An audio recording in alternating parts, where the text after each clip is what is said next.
ఓం నమః శివాయ. ఓం నమో నారాయణాయ. ఓం శ్రీ స్వర్ణాకర్షణ కాళభైరవాయ నమో నమః. ఓం శ్రీ నరదృష్టి నివారణాయ నమో నమః. ప్రణో దేవీ సరస్వతి వాజేభిర్వాజినీవతి ధీనామవిత్రియవతు మహాసరస్వత్యై నమః. హరి ఓం.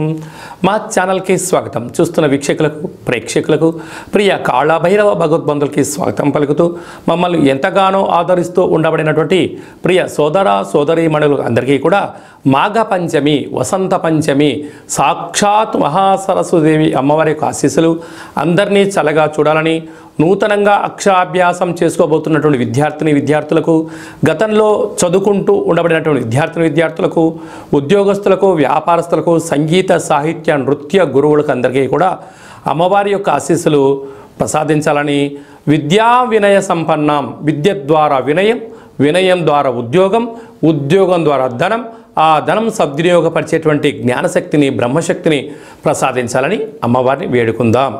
1వ తారీఖు 2వ నెల 2024 నుండి 29/2/2024 వరకు పుట్టినటువంటి వారందరికీ కూడా ముందస్తుగా జన్మదిన శుభాకాంక్షలు. గతంలో వివాహం చేస్తున్న వారికి వివాహ వార్షికోత్సవ శుభాకాంక్షలు. ద్వాదశ రాశుల్లో గ్రహ గమనాన్ని ఒకసారి వీక్షింపచేద్దాం.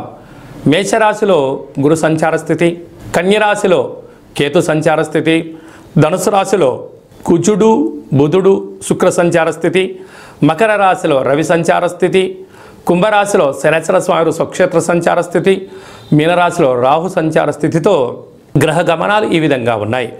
6వ తారీఖున కుజ భగవానుడు మకర రాశిలోకి ప్రవేశము, 12వ తారీఖున శుక్ర భగవానుడు మకర రాశిలోకి ప్రవేశము, 14వ తారీఖున రవి భగవానుడు కుంభరాశిలో ఉండబడిన శనితో కలిపి సంచార స్థితితో ద్వాదశ రాశుల్లో గ్రహ గమనాలు ఈ విధంగా ఉన్నాయి. వృషభ రాశి వారు మాఘ పంచమి సందర్భంగా ఎలాంటి విధి విధానాలు పాటించాలో ఈ వీడియోలో సవివరంగా సంపూర్ణంగా తెలుసుకుందాం. వృషభ రాశిలో ఏ నక్షత్రాలు వస్తారుగా కృతికా నక్షత్రంలోని 2, 3, 4 పాదాలు, రోహిణి నక్షత్రంలోని 4 పాదాలు, మృగశిర నక్షత్రంలోని 1, 2 పాదం కలిపితే వృషభ రాశి. చాలామందికి డేటా బర్త్లు లేనటువంటి వారికి పేరు యొక్క మొదటి అక్షరాన్ని అనుసరిస్తూ ఆ రాశిని తెలుసుకునే ప్రయత్నం చేద్దాం.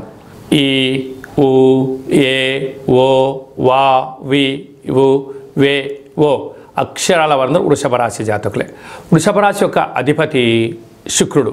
వీరికి పంచమ స్థానంలో కేతు సంచార స్థితి ఉండడం వలన నూతనంగా వివాహమైన దంపతులకు పుత్రిక సంతాన యోగము, పిల్లల యొక్క చదువులు, పిల్లల యొక్క అభివృద్ధి, పిల్లలకు ఉన్నతమైనటువంటి స్థితిలో స్థిరం చేయడానికి తల్లిదండ్రుల యొక్క ఆలోచన విధి విధానము అద్భుతమైన విజయానికి నాంది అని చెప్పి గమనించాలి. అష్టమంలో కుజుడు శుక్ర సంచార స్థితి.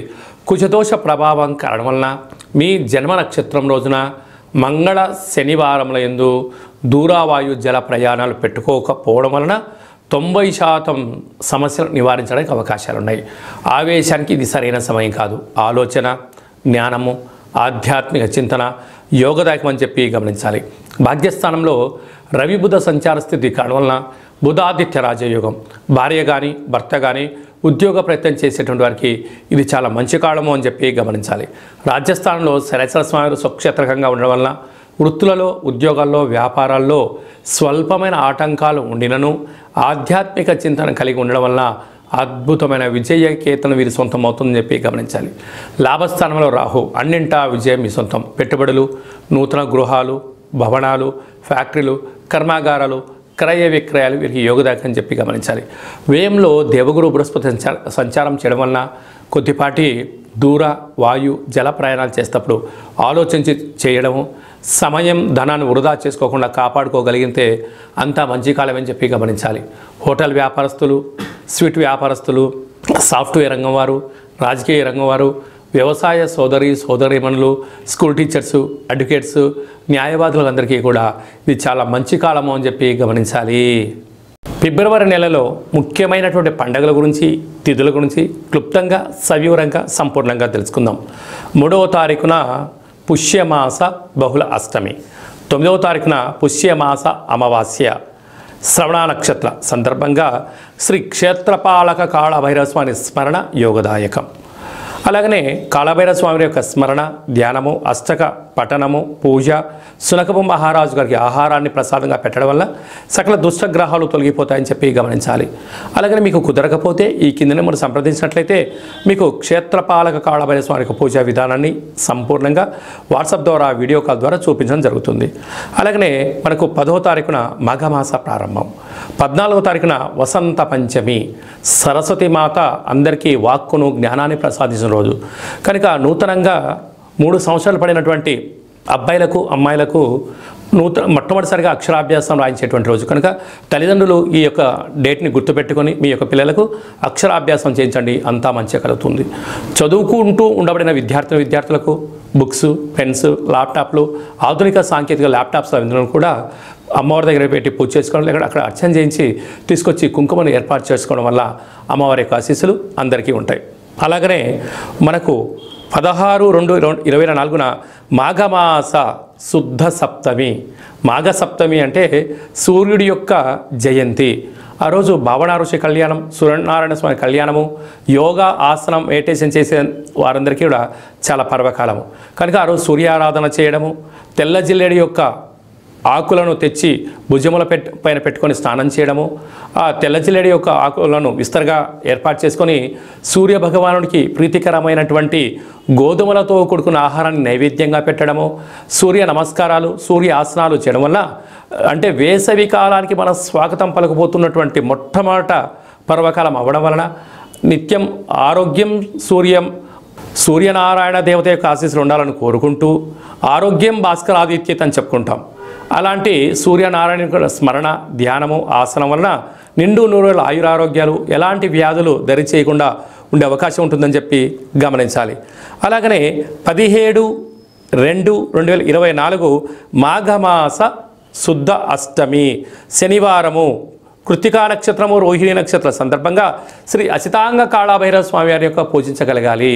చూడండి, ఫిబ్రవరి నెలలో 2 కాళభైరవ భగవంతుడిని పూజ చేసే అదృష్టం మనకు కలిగింది కనుక అసితాంగ కాళభైరవ స్వామి వారిని స్మరించడం, ధ్యానించడం వల్ల సకల దుష్టగ్రహాలు, తామసమైన కోరికలు తగ్గిపోయి ఆధ్యాత్మిక చింతన కలుగుతుందని చెప్పి గమనించాలి. అలాగనే మనకు 24వ తారీఖున మాఘ పూర్ణిమ అంటే మాఘ పూర్ణిమ రోజు సముద్ర స్నానం చేయడము, నదీ స్నానం చేయడము, రుద్రాభిషేకం చేసుకోవడము, అమ్మవారి యొక్క ఆశీస్సులు పుష్కలంగా మనపైన ఉంటాయని చెప్పి గమనించగలగాలి. వీలైతే అరుణాచల క్షేత్రగిరి పర్వత ప్రదక్షిణ చేసినట్లయితే పుష్కలమైనటువంటి గురు యొక్క ఆశీస్సులు, పరమేశ్వరుడి యొక్క ఆశీస్సులు ఉంటాయని చెప్పి గమనించాలి. 27/2/2024 మాఘమాస బహుళ అష్టమి సందర్భంగా అసితాంగ కాళభైరవ స్వామికి పూజ చేసుకోవడం యోగదాయకం అని చెప్పి గమనించాలి. ఇంకనూ మనం విజయం సాధించగలగాలి అన్నట్లయితే ఈ యొక్క పాత్రను స్వర్ణాకర్షణ అక్షయ పాత్ర అంటారు. ఈ యొక్క మనకు రాసులు 12 ఎలా ఉంటాయో పాత్రలో 12 రాసులను అచ్చివేయడం జరుగుతుంది.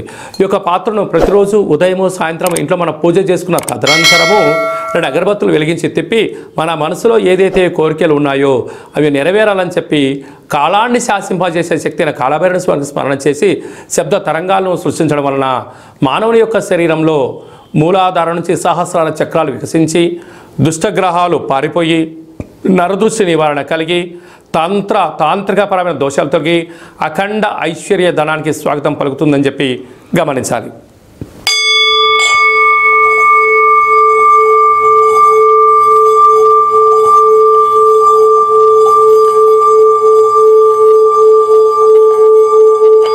ఇలాంటి శబ్ద తరంగాలు సృష్టించడం వల్ల గృహంలో లక్ష్మీదేవి కలకలలాడుతుందని చెప్పి గమనించాలి. ఈ యొక్క స్వర్ణాకర్షణ అక్షయ పాత్రతో పాటు కాళభైరవ స్వామి యొక్క పిరమిడ్ని, డాలర్ని, కంకణాన్ని, సౌభాగ్య ఉట్టిని మీకు అందజేస్తూ మీ పేరుపైన కూష్మాండ దీపాన్ని, కాళభైరవ హోమాన్ని చేయించి మీకు వీడియో కాల్ ద్వారా పూజా కార్యక్రమాన్ని ప్రసారం చేయడం కూడా జరుగుతుంది. ఆసక్తి గలవారు ఈ కింద నెంబర్ సంప్రదించవచ్చు. అలాగే మీ వ్యక్తిగత జాతకం తెలుసుకోవాలనుకుంటున్నారా? మీ పేరు, పుట్టినటువంటి తేదీ, నెల, సంవత్సరం, పుట్టిన సమయ రాశి మీరు పంపించగలిగినట్లయితే సంపూర్ణంగా 100 సంవత్సరాల జాతకం రాసి పంపించి మీరు పుట్టినప్పుడు గ్రహ గమనాలు ఎలా ఉన్నాయి, ప్రస్తుతం ఎలా ఉన్నాయి, రాబోయే కాలం ఎలా ఉన్నాయో సవివరంగా సంపూర్ణంగా క్లుప్తంగా తెలియజేయడం జరుగుతుంది. ఇలా డేటా బర్త్లు లేనటువంటి వాళ్ళు ఎవరైనా ఉన్నట్లయితే మీ పేరు యొక్క మొదటి అక్షరాన్ని అనుసరిస్తూ రమణ శాస్త్రం ద్వారా అనగా గవళ ద్వారా భూత భవిష్యత్ వర్తమానాన్ని తెలియజేయడం జరుగుతుంది. కనుక అపాయింట్మెంట్ తీసుకొని సంప్రదించగలరు. అలాగనే మీ అబ్బాయికి కానీ అమ్మాయికి కానీ ఎంత ప్రయత్నం చేసినా వివాహం అవ్వడం లేదా, వివాహమైన దంపతులు నిత్యం తరచూ గొడవ పడుతున్నారా, అలాంటివి వ్యక్తిగతమైన జాతకాలు మన యొక్క దేవాలయంలో వివాహ జాతక పొంతనను ఆ భార్యాభర్తలు పార్వతీ పరమేశ్వరులుగా కలిసి ఉండేటువంటి ఆధ్యాత్మిక సలహాలు సూచనలు ఇవ్వడం జరుగుతుంటుంది. అలాగే చాలామందికి కాళభైరవ మంత్ర ఉపదేశం ఎలా తీసుకోవాలి, మంత్ర సాధన ఎలా చేయాలో తెలుసుకున్న వారందరికీ మన యొక్క దేవాలయంలో మంత్ర ఉపదేశం చేయడం జరుగుతుంది. అలాగా పుట్టినరోజు, మ్యారేజ్ డే, నిత్య అర్చన కోసం మన కాళభైరవ దేవాలయాన్ని దర్శించాలి, చూసుకోవాలనుకున్న వారందరూ కూడా ఈ కేంద్రంలో సంప్రదించినట్లయితే మీకు అర్చన, అభిషేక, హోమ కార్యక్రమం చేయించి స్వామి యొక్క ప్రసాదాన్ని మీకు అందజేయడం జరుగుతుందని చెప్పి గమనించాలి. అందరిపైన అసితాంగ కాళభైరవ స్వామివారు, క్షేత్రపాలక కాళభైరవ స్వామివారి యొక్క ఆశీస్సులు ఉండాలని కోరుకుంటూ ఆశీర్వచనం. ఓం కాళకాలాయ విద్మహే కాళాతీతాయ ధీమహి తన్నో శ్రీ స్వర్ణాకర్షణ కాళభైరవ ప్రచోదయాతు. హరి ఓం. ఈ వీడియో మీకు నచ్చినట్టయితే లైక్ చేయండి, షేర్ చేయండి, మా ఛానల్ని సబ్స్క్రైబ్ చేసుకోండి. మేము చేస్తున్న ఆధ్యాత్మిక వీడియోలు మీకు ముందస్తుగా నోటిఫికేషన్ రావాలి అన్నట్టయితే గంట సింబల్ ప్రెస్ చేయండి, ఆల్ అనే బటన్ తెలియజేయండి. భగవద్బంధులకు మిత్రులకు చేరవేసి సనాతన ధర్మాన్ని కాపాడండి.